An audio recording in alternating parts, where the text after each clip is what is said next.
Greetings, splendid individual. You watching right now brings genuine cheer, but subscribing would transform that cheer into unstoppable jubilation. Let's get this show started.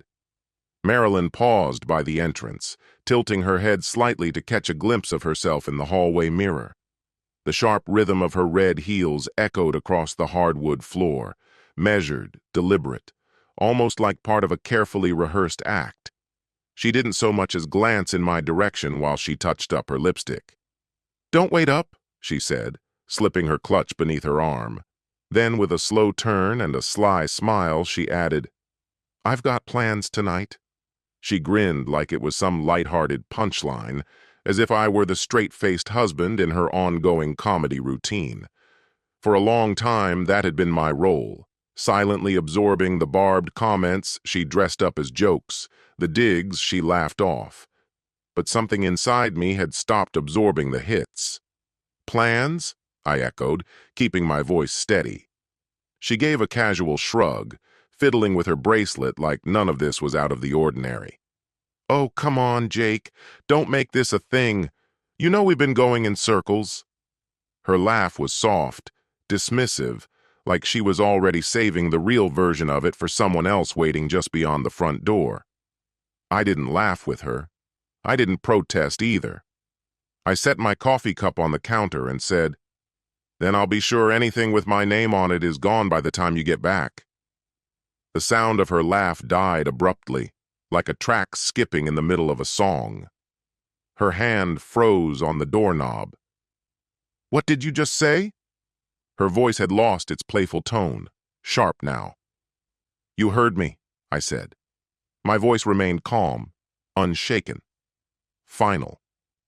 She looked at me like I'd become someone unrecognizable, like she hadn't accounted for this version of me. For a long moment, neither of us said a word.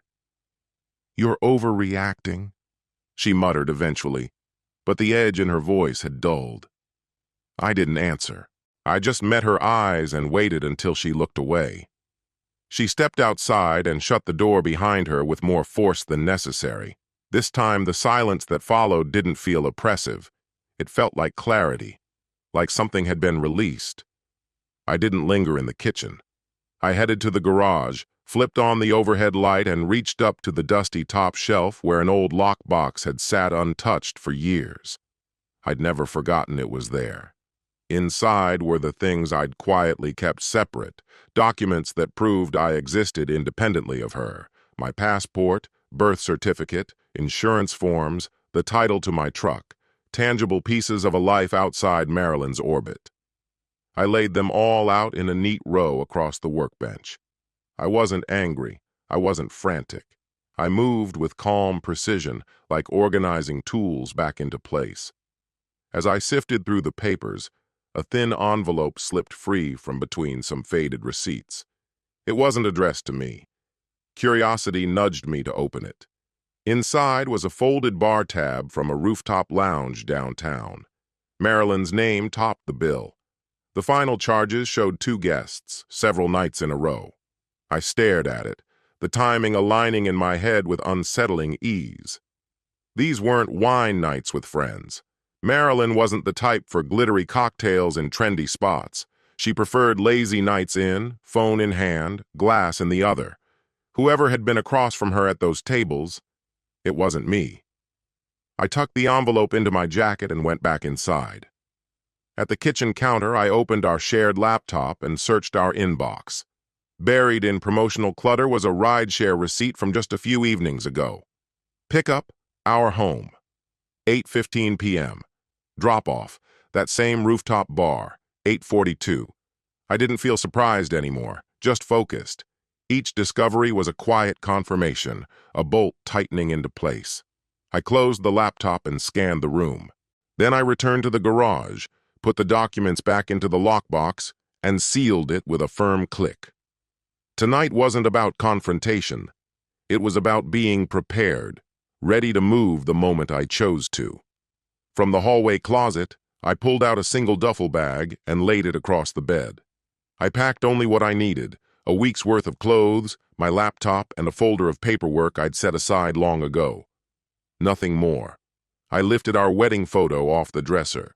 Marilyn's radiant smile, me in a rented suit, the two of us caught in a memory that now felt artificial. I studied it for a few seconds, wondering if anyone else had noticed how little she'd looked at me that day. Then I slid the photo from its frame, tore it clean down the center, and tossed both halves into the trash. In the bathroom, I grabbed a sticky note, wrote a single sentence, and pressed it against the mirror. You can stop pretending it's just a game. No signature, no timestamp, just that sentence. I opened my banking app. The first thing I did was reroute my paycheck, back to the old checking account I'd kept open since college. Then I transferred part of the savings that, by law, belonged to me. I didn't drain it. This wasn't about revenge. I just needed to sever the cord, completely and cleanly. Finally, I canceled the oceanfront cabin I'd booked for our anniversary months ago. The refund processed almost immediately. When the last light of day slipped past the blinds, the house still looked untouched. Her makeup still cluttered the vanity, her jacket still hanging on its usual hook. But everything of mine, gone. I tossed the duffel into the back seat of the truck, locked up behind me, and didn't bother looking back through the glass. That night I checked into a temporary rental across town. A single bedroom, bare furnishings, the faint scent of fresh paint still lingering. But it was quiet. I dropped my bag on the floor, sat at the small kitchen table, and messaged Carter, an attorney I'd been introduced to through a friend. The message was direct. Hey Carter, Jake Walker here. Need to meet ASAP. It's serious. I set the phone aside, shut my eyes, and let the silence settle around me like armor. The rental's Wi-Fi was patchy, but strong enough to keep the live feed from the front porch camera running. I waited, laptop open, eyes fixed on the stream. Just after midnight, headlights swept across the driveway. Marilyn's car. She stepped out, heels clicking on the concrete. She walked up to the door with that same effortless grace she always carried. The door opened. She walked inside, still focused on her phone. Then she stopped. Her gaze moved slowly across the room. The closet door stood open. My side, empty. She placed her clutch on the table, then made her way down the hall. Her steps were slower now. Her screen lit up. First call. I let it ring. A few minutes later, the first message came in. Very funny. Come on, Jake, stop being so dramatic. Then another. Fine, you win. Let's talk. I'll fix it. By 2 a.m., the tone had shifted. Where are you? This isn't okay. Followed by, you're doing that thing again, overreacting. By sunrise, she'd called 12 times and left 4 voicemails. I didn't answer a single one. I logged into our shared Wi-Fi account and reset the admin password. Logged out of every joint app. Deleted my cloud profiles. No discussions. Just clean severance. Around mid-morning, another ping. Jake, I'm really scared now. Please, just call me. I closed the laptop. I wasn't going to be her calm anymore. That had been my role for years, absorbing the chaos, being the anchor during her storms. Not anymore. I looked out the window at the parking lot. Marilyn was starting to understand what silence can mean, and I was realizing how solid silence could feel. By the second night, her messages had tripled. Over 30 missed calls, a flood of texts, some flirtatious, some panicked. I ignored them all. Instead, I pulled up the old phone bill we'd set to autopay. One number kept popping up, late-night calls, repeatedly. I copied it, dialed. A man picked up on the second ring. Hello? This is Jake Walker, I said, voice calm. You've been in contact with my wife, Marilyn. Silence. Then, she said you two were on a break. His voice was tight, defensive. We weren't. A long breath came through the line. Damn. I didn't know at first. She told me you'd split, that you'd moved on. I haven't talked to her in a couple of weeks. What's your name? Andrew Miller. I let that sit in the air. I'm not here for apologies, Andrew. I want the truth. Did she meet you at the Riverlight Hotel last Friday? Pause. Yeah, she booked it. Told me it was about closing a chapter. I figured she meant you. My jaw tightened, but I kept my voice even. Do you have any proof? Seconds later, my phone buzzed. An email. Screenshots of their messages. A hotel booking receipt. 2 guests. King Suite. Dinner included. Timestamp clear. I scrolled through the attachments slowly. My chest was heavy. But for the first time in a long time, I felt grounded. I didn't want this to happen, Jake, Andrew murmured, voice low. I thought you deserved to know. That's all. You've said enough, I answered, and disconnected the call. The glow from the laptop illuminated the dark room in cold light. On the screen, the email sat open, evidence that unraveled the lie Marilyn had worked so carefully to protect. She didn't confess. Someone else had let the truth slip through quietly, without noise or blame. No shouting followed, no dramatic reaction. I dragged the files into a hidden folder and shut the lid of the laptop. For the first time in ages, I didn't feel powerless. I had clarity. The illusion she maintained had shifted, and with it, the control she thought was hers. 3 days later, someone knocked. Just 3 soft raps, barely audible, not urgent, not angry. I didn't need to look to know. She stood there, Marilyn. No heels, no polished look, just sneakers, a zipped hoodie, and no makeup. Her mask was gone. I opened the door halfway and rested my shoulder on the frame. How'd you track me down?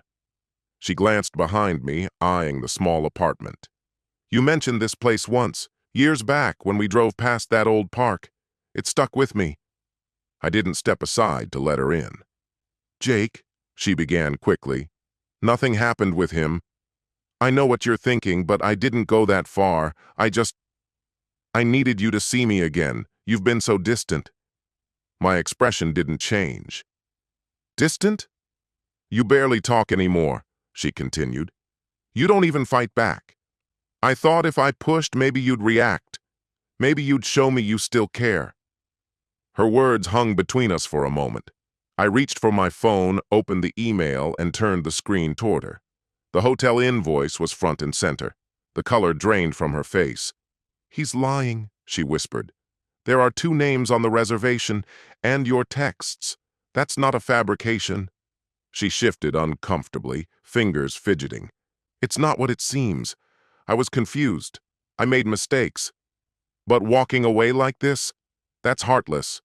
No, I said, calm but firm.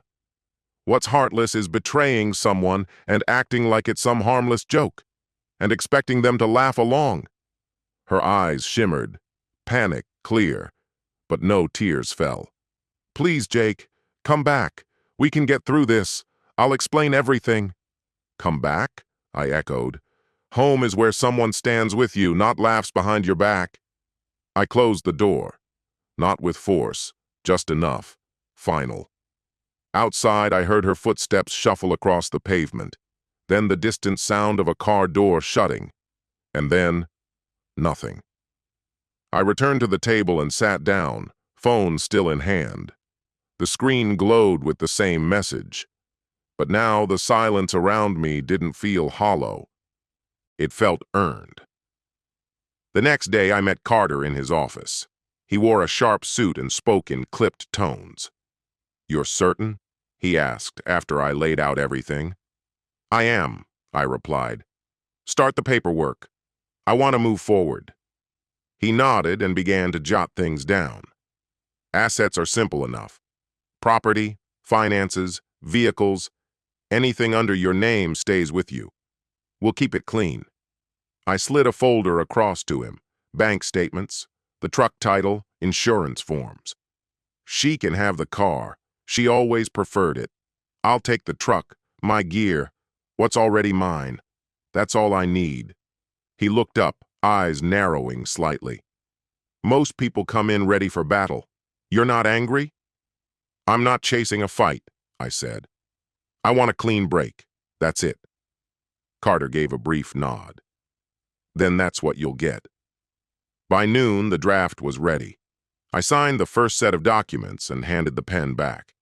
It felt like a breath I hadn't realized I'd been holding. For years, Marilyn had dictated the rhythm. But this time, it was my move. And it would be the last. Back at the apartment, I opened the laptop again and queued one final message. It would go out automatically once the documents were officially delivered. No drama, no explanations, just a single definite line. No more games. It's over. No accusations. No monologue. Just closure.